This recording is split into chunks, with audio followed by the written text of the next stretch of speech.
तं पं वं वं मं मं हम हम सम सम तं तं पं पं झं झं झ्वीं झ्वीं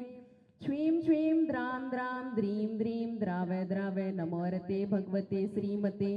ओम ह्रीं क्रों मं पापं खण्डय खण्डय जहि जहि दह दह पच पच पाचय पाचय ओम नमो अरं झं श्वीं झ्वीं हं सं झं वं ह पः ह छां छीं छूं छें छौं छौं छं छ ज्वीं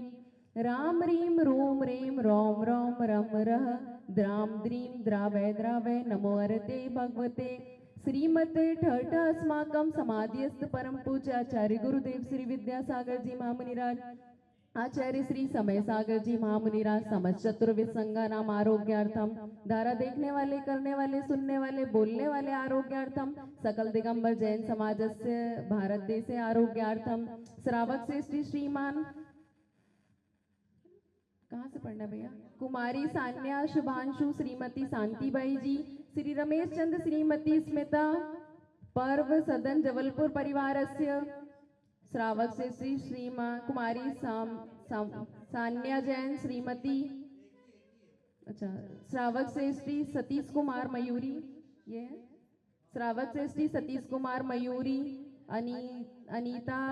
रचिता सर्व स्वीकृति ओसी तत्वार्य केकड़ी अजमेर परिवार से श्रावक से श्री श्रीमती सुषमा जैन बाल ब्रह्मचारिणी डॉक्टर पारुल जैन श्रीमान प्रशांत कुमार प्रिया जैन श्रीमान पीयूष कुमार निहारिका जैन परियुल प्रत्यक्ष Pratyush Mitansh Jain doctor Abhiraj Jain doctor Priyanka Jain Aurum Jain Sanjay medical समस्त सेठ परिवारस्य प्रभु पुष्पदंत दांत का दवाखाना कोतमा परिवारस्य श्रीमती सुनीता जैन बिपिन जैन ब्रह्मचारिणी निकेता दीदी पीनल समस्त परिवारस्य श्रीमती सुमन जैन ब्रह्मचारिणी शिखा दीदी सचिन भैया समस्त परिवारस्य श्रीमान श्रावक से श्री श्रीमान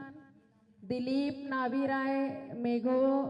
मोगेलेकर स्मिता अक्षय वृषाली लातूर महाराष्ट्र परिवारस्य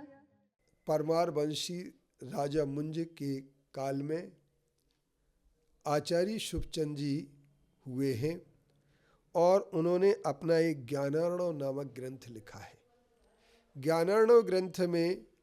योग का एक महानतम ग्रंथ है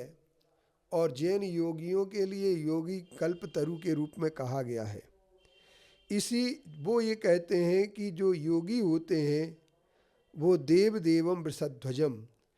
वृषध्वज अर्थात धर्म की ध्वजा लेकर के चलने वाले होते हैं और भुवनाम्बोज मार्तंडम धर्मामृत पयोधरम योगी कल्पतरुम नोमी देव देवम वृषध्वजम। अर्थात वो ये कह देते हैं कि जो योगी कल्पतरु के समान जिन्हें नमस्कार करते हैं देवादिदेव वृषध्वज धर्म की ध्वजा लेने वाले ऋषभदेव भगवान का यहाँ पर नमस्कार किया गया है। भुवनाम्बोज मार्तंड, भुवन में रूपी अम्बोज कमल के मार्तंड सूर्य हैं और धर्मामृत के जो पयोधर हैं, ऐसे कल्पतरु के लिए योगी कल्पतरु के लिए नमस्कार करते हुए कहते हैं। अर्थात दिगंबरत्व प्रकृति का एक रूप है, इस कारण उसका आदि और अंत कहा ही नहीं जा सकता। वह तो एक सनातन नियम है, किंतु उस पर भी इस परिच्छेद के शीर्षक में श्री ऋषभदेव को दिगंबरत्व का आदि प्रचारक माना गया है। इसका एक कारण यह है कि विवेकी सज्जन के निकट दिगंबरत्व केवल नग्नता मात्र का द्योतक नहीं है, किंतु वह अंतर के भावों के परिणामों की निर्मलता का भी प्रतीक है। वह राग आदि विभाव भाव को जीतने वाला यथाजात रूप है और नग्नता के इस रूप संस्कार का कभी न कभी किसी महापुरुष द्वारा जरूर प्रारंभ हुआ होगा। जैन शास्त्र तो ये कहते हैं इस कल्प काल में धर्म के आदि प्रचारक श्री ऋषभदेव ने ही दिगंबरत्व का सबसे पहले उपदेश दिया। यह ऋषभदेव अंतिम मनु नाभि राय के सुपुत्र थे। उनका एक अत्यंत प्राचीन काल में हुए इस बात का प्रमाण मिलता है। इसका पता लगा लेना सुगम नहीं है। हिंदू शास्त्रों में भी जैनों के इन पहले तीर्थंकर को ही विष्णु का 8वां अवतार माना गया है। वहाँ भी इन्हें दिगंबरत्व का आदि प्रचारक बताया गया है और जैनाचार्य उन्हें योगी कल्पतरु करके याद करते हैं। अर्थात हम ये कह सकते हैं कि जैन धर्म की प्रजापतिर्या प्रथमम जिजीवसु सशास्य के श्रादिषु कर्म सुप्रजाय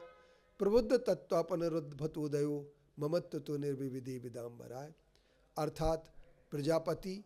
जो हुए हैं उन प्रजापति ऋषभदेव भगवान को हम नमस्कार करते हैं और उनको नमस्कार करने के बाद हम